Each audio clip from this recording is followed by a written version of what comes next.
Olha, me permitam discordar em parte dos amigos, porque eu queria fazer aqui uma lembrança.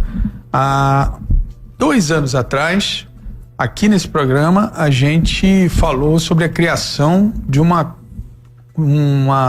grupo de trabalho no Congresso Nacional. Vocês lembram disso? Sim, lembramos. Grupo de trabalho que tinham membros, inclusive, deputados federais do Amazonas, e no final desse grupo de trabalho, que tinha 1 ano para fazer esse estudo, iria sair a definição que serviria de base para o presidente Lula tomar a sua decisão sobre a BR-319.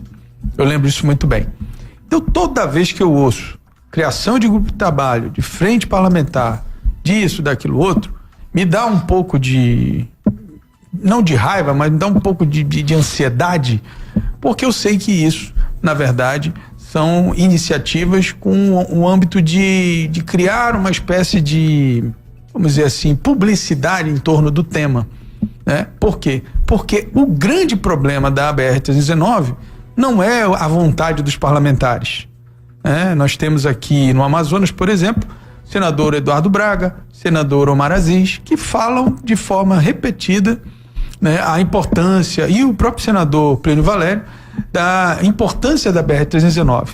Na Câmara Federal, nós temos vários deputados federais que participam desse grupo de trabalho, né? Deputados estaduais, nós temos aí, vez ou outra, um pegando o carro, fazendo. O Amon agora, inclusive, fez também. Fez isso, Então, o problema não é a vontade parlamentar, professor e Tiago. O problema é uma vontade política e econômica, ou política que é influenciada pela econômica, envolta no processo de decisão do governo federal. Sempre foi isso. Vontade política do governo federal. E, lamentavelmente, né, a gente vê todo mundo colocando a culpa só na Marina. Eu digo isso. A Marina tem dono. Quem manda na Marina é o presidente da República. Esse é um problema do governo Lula.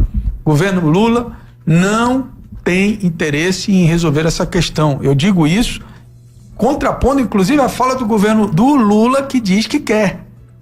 Por que eu digo? Porque a palavra é muito mais fraca do que a ação. Sempre foi assim. O que vale são as atitudes e não o que se fala. Aliás, né, se você for considerar tudo o que o governo Lula fala, né, você viveria num Brasil muito melhor do que a gente vive hoje. E a realidade dos fatos é outra completamente diferente.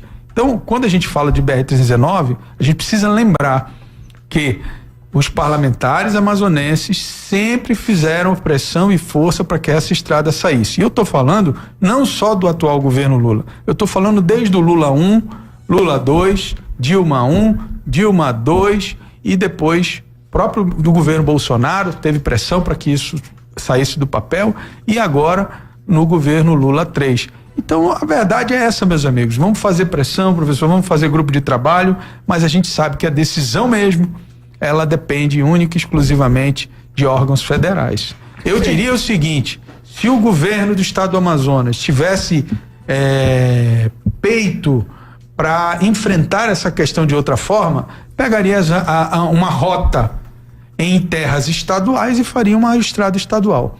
Pronto, paralela BR-319, pronto, resolvi o problema. Mais do que os senadores, mais do que os deputados federais já fazem, são 20 anos, vamos colocar aí algo em torno de 20 anos tentando fazer essa pressão. A verdade é que não há interesse. Não há um interesse objetivo. Só quem tem interesse nessa estrada, por incrível que pareça, somos nós. Mesmo que ela vá beneficiar, por exemplo, o estado de Roraima, mesmo que ela vá beneficiar, por exemplo, o estado de Rondônia. Mesmo que ela vá beneficiar os outros estados ao redor aqui, os únicos que efetivamente lutam por essa estrada são os amazonenses. O que eu acho que a gente tem que refletir é o seguinte também, né? O que é pior? Alguém que diz que é contra e se posiciona contra, né, publicamente, ou alguém que se diz a favor, mas não faz nada para que isso aconteça. É o que acontece entre Marina Silva e o governo Lula, porque eu acho que também não é só ele, né? Existem outras pessoas no governo Lula que talvez não tenham interesse nessa estrada. Por que eu digo isso? Porque a mesma coisa, é injusta também com a Marina, porque eu acho que ela está sendo verdadeira, ela defende, ela tem uma coerência no posicionamento dela. Agora, pior é um governo dizer que vai fazer e por trás não faz nada para que isso aconteça. Ou seja, não dá sinais objetivos de que tem interesse que isso aconteça. Eu vou dar um exemplo aqui, guardadas as devidas proporções, do projeto Pé de Meia, professor.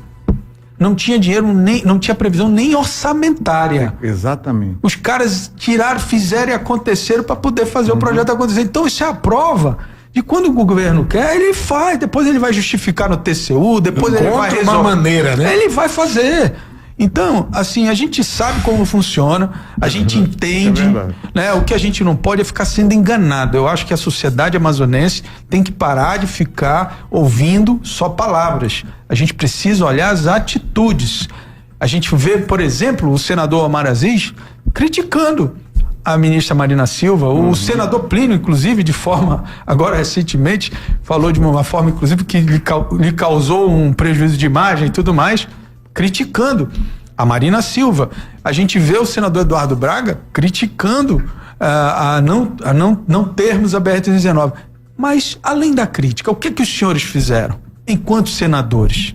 Qual foi o instrumento legal, o posicionamento, a pressão, o documento, a ação judicial que foi feita pelos senhores para tentar fazer pressão, e vocês têm muito mais do que a gente, de fazer o governo federal cumprir o que ele disse que iria fazer?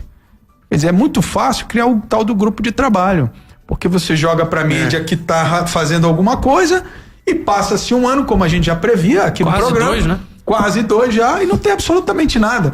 E continuam dizendo que a culpa é da Marina Silva.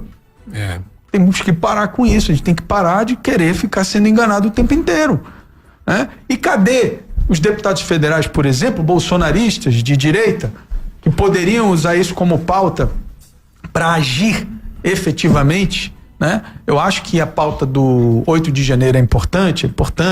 Eu acho que a pauta relacionada às regras lá do judiciário são importantes. Mas você, parlamentar do Amazonas, você tem que agir também em torno das pautas do Amazonas.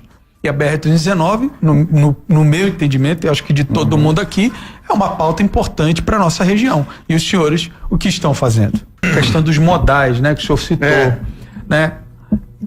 Não sei quem colocou na cabeça dos donos de balsa que se colocar uma estrada funcional vai prejudicar ou vai acabar com o negócio dele. Provavelmente vai dividir um pouco mais, é verdade. Mas veja, tem os grandes países, professor, eles usam todos os modais.